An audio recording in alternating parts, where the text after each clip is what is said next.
नमस्कार, आप सभी लोगों का स्वागत है स्टार इंडिया रेडियो में। और दोस्तों, अभी हम लोग पहुंचे हैं द्वारका B38S जो वार्ड पड़ता है, और यहाँ पे हमारे साथ में एक्स मेयर कमलजीत सहरावत जी हमारे साथ में हैं। इनसे हम लोग जानते हैं कि जैसे अभी 15 अगस्त आ रहा है और इसके साथ साथ रक्षाबंधन भी आ रहा है, तो इसके उपलक्ष्य में ये देशवासियों को, अपने क्षेत्रवासियों को क्या संदेश देना चाहती हैं, तो इनसे हम जानते हैं।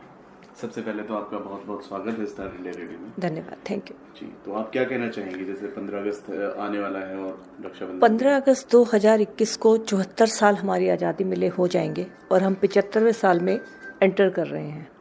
एक काफ़ी लंबा सफ़र हमने तय कर लिया आज़ादी का। तो मुझे लगता है कि इस दिन हम सबको इस बात को ध्यान करना चाहिए कि इस आज़ादी के लिए कितने सेक्रीफाइस, कितने बलिदान किए गए हैं, और वो इस देश को एक गौरवमयी इतिहास के साथ गौरवमय भविष्य के लिए किए गए हैं।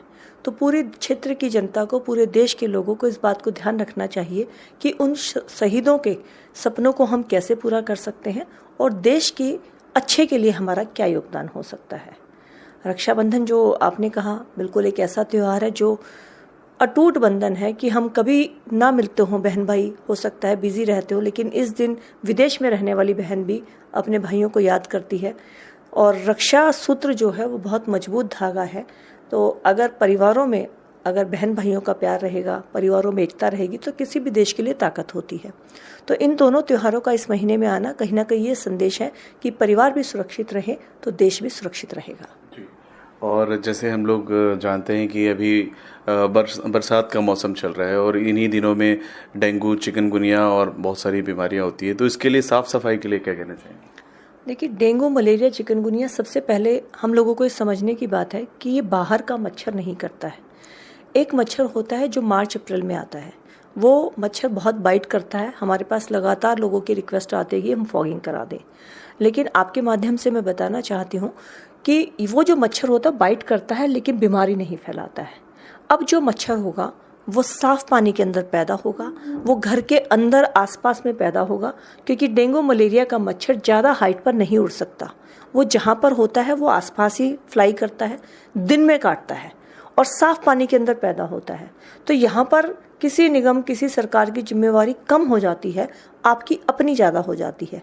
जैसे कि घर के अंदर हम लोगों ने बैम्बू स्टिक के, सब घरों में आजकल हम रखते हैं, एक पौधा होता है, उसका पानी हम तीसरे दिन बदल दें, उस पानी के अंदर दूसरा पानी न डालें, उसको पलट दें।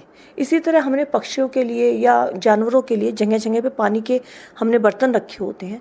उन पानी के बर्तनों को तीसरे दिन बिल्कुल खाली कर कर उसके अंदर नया पानी भरें, क्योंकि ये मच्छर नाली में पैदा नहीं होगा। ये मच्छर जहाँ हम लोग साफ पानी रखते हैं वहाँ पर होगा, कूलर के अंदर होगा, छत पे जो हमारे टायर पड़े होते हैं या ऐसा सामान जिसके अंदर बारिश का पानी भर जाता है वहाँ पैदा होता है।